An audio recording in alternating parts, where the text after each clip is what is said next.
લીલિયા મોટા ખાતે મામલતદાર કચેરીના પંટાગઢમાં આજે ગ્રામજનોની હાજરીમાં ગ્રામસભાનું આયોજન કરવામાં આવ્યું હતું। ગ્રામસભામાં ગામના વિકાસ સંબંધિત મહત્વના મુદ્દાઓ પર ચર્ચા કરવામાં આવી। ગ્રામસભામાં મામલતદાર કચેરીના અધિકારીઓ, તાલુકા વિકાસ અધિકારીના પ્રતિનિધિ, PGVCL જુનિયર ઇજનેર, પાણી પુરવઠા વિભાગ, વન વિભાગ, આરોગ્ય વિભાગ, આશા વર્કર, આંગણવાડી વર્કર, શાળાના આચાર્ય સહિત વિવિધ વિભાગોના અધિકારીઓ અને કર્મચારીઓ હાજર રહ્યા હતા। અધિકારીઓ દ્વારા ગ્રામજનોને યોજનાઓની પ્રગતિ અંગે માહિતી આપવામાં આવી હતી તેમજ બાકી રહેલી સમસ્યાઓનું તબક્કાવાર નિરાકરણ લાવવા માટે ખાતરી આપવામાં આવી હતી।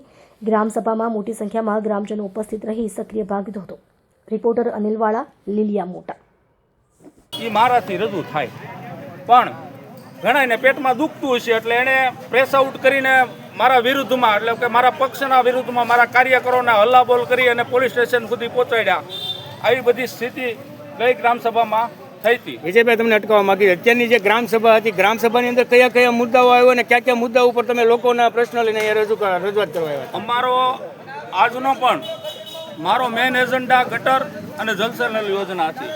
જલસે નલ યોજનાની અંદર 1 કરોડની માતબર રકમ અત્યારે હાલ મંજૂર થઈ છે।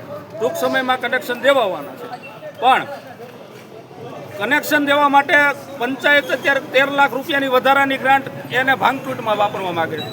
તો મારું એવું કહેવાનું છે કે ભાઈ 1 કરોડ રૂપિયાની યોજના આવડી મોટી હોય કનેક્શન દેવાની તો એમાં પૈસા વધવાના છે તો તમે બીજો ખર્ચ શું કામ કરો છો? પંચાયત માટે બોજો હું કામ? ગામની અંદર 2 વિકાસના સારા કામ કરો ને જેથી કરીને ગામ લોકોને 2 સુવિધાના વધારાના લાભો મળે। મારી આવી રજૂઆત હતી આજની, પણ આજે તે અમને કોઈ સાંભળ્યા નથી અને અમને કોઈ જવાબ નથી આપ્યો। એટલે જો વધારે બોલીએ તો કાલ પાછા અમારું બીજું ચિત્ર છે કે ભાઈ તમે તો ત્યાં તમે દાદાગીરી કરો છો, તમે ગુંડાગર્દી કરો છો। એટલે ભાઈ અમે ગુંડાગર્દી નથી કરતા, ગામનો એક પ્રતિષ્ઠિત નાગરિક છું અને મારી ફરજમાં આવે છે ગામ લોકોનું સારું હિત છું। એટલે ગુંડાગર્દી કરે છે કે તમે પેપરમાં આવું અપાયું છે? કોના મારફતે? ગ્રામસભા એ તો હવે જેને આપ્યું હોય એને મને નથી ખબર, પણ ખુલાસો કરો ને તમે, એટલે આપણે એ લઈએ મીડિયામાં। મારે ખુલાસો એ આપણે નામ હુકામે દેવું, જેને દીધું હોય એને મુબારક। હું તો ગામ હાટું લડું છું, બરોબર, અને લડતો રહેવાનો છું। જેને દીધું હોય એને મુબારક, ગામ જાણે છે, ગામને આખું ગામ જાણે છે કે ગ્રામસભામાં હું છું। આજની ગ્રામસભાને તમે શું કહેવા માંગશો? આજની ગ્રામસભા હું માનતો નથી આ ગ્રામસભા કહેવાય। કોઈ અધિકારી ટીડીઓ શ્રીએ પ્રતિનિધિ મોકલ્યા તો એ કોઈ જવાબ જ નથી દઈએ કે એક પણ પ્રશ્નનો જવાબ નથી દઈએ કે ગટરનો નથી દઈએ કે નથી જલસે નલનો દઈએ કે એને માત્ર રોજગારીની વાત કરી, બસ હસતું પૂરું। મારું નામ યોગેશ બી દવે। આજની લીલિયાની જે ગ્રામસભા લીલિયા મામલતદાર ગ્રાઉન્ડમાં રાખવામાં આવી હતી, ગ્રામસભામાં આપ ઉપસ્થિત હતા, શું શું આપના પ્રશ્ન હતા અને શું ગ્રામસભા વિશે આપ કહેશો? આજની જે આ ગ્રામસભા છે લીલિયા તાલુકા લેવલ એટલે લીલિયા ગામની આ ત્રીજી ગ્રામસભા ગત વર્ષની હતી અને ચાલુ વર્ષની એ 3 વખતથી ગ્રામસભાનો બહિષ્કાર ગામ દ્વારા થતો। એનો મેઇન મુદ્દો બહિષ્કારનો એવો હતો કે લીલિયા ગામે વર્ષોથી એક પીડાતી સમસ્યા છે પીડાની લોકોને, એ છે ગટરનો પ્રશ્ન। અને ગટરના પ્રશ્ને આજે જનતામાં એક આક્રોશ અને રોષની લાગણી હોય છે અને એક પણ ગ્રામસભાની અંદર જે એજન્ડા મુજબના અહીંયાના જે દરેક ડિપાર્ટમેન્ટના જે જવાબદાર અધિકારીઓ હોય છે એ એક પણ અધિકારી આવતા નથી। આજની આ ગ્રામસભાની અંદર અમુક જે અધિકારીગણ હોય છે એની પોતાની હાજરી નહોતી। એનું કારણ એક જ છે કે જે ગટરનું કામ ચાલી રહ્યું છે એ ગટરના કામમાં એ લોકોની સામે બેસી શકે એવી એમની સ્થિતિ નથી, કારણ કે આ બધી વસ્તુઓ એવી હોય પણ અને ઘણા પદાધિકારીઓ પણ હોય, એમને પણ આવવાનું હોય, લોકોના પ્રતિનિધિ હોય, પણ આ ગ્રામસભા ગામ લોકો ભેગા થાય એમની વચ્ચે સાચા મુદ્દા રજૂ કરી શકે એમ નથી। હવે એમણે જે કાંઈ અત્યાર સુધી જે બાના બતાવ્યા છે, જે કાંઈ ઘટનાઓ રજૂ કરી છે એનાથી ગામ લોકો વાકેફ છે। પણ આજની ગ્રામસભાની અંદર મહત્ત્વના માનનીય સચિવશ્રી તથા માનનીય અધ્યક્ષશ્રી એવું કહેતા હતા કે નલ સે જલ યોજના અને મનરેગા યોજના જે છે એમને અંદર જે કાંઈ ફેરફાર કરી અને માનવ દિવસ જે છે એ વધાર્યા છે, એના 2 મેઇન મુદ્દા હતા। એ 2 મેઇન મુદ્દામાં ગામ લોકોને ગટરની સમસ્યા છે, પીવાના પાણીની સમસ્યા છે। જે અહીંયા વાસ્મો દ્વારા જે કરોડો રૂપિયાની યોજનાઓ બની હતી એ યોજનાઓના ટાંકાની પાઇપલાઇન નખાઈ ગઈ છે। હવે પીવાનું પાણી નથી આપી શકતી આ પંચાયત અથવા આ જે જવાબદાર અધિકારીઓ છે। એના કારણે અત્યારે ગ્રામસભામાં એક પ્રશ્ન લીધો છે કે હવે નલ સે જલ યોજના અમારા સરપંચશ્રી છે હાલ બદલાણા છે, જૂના સરપંચ છે એ ફરજ મોકૂફી થયા છે, એ આનો જ ભોગ બન્યા છે, ગટરનો જ, મને એવું દેખાય છે।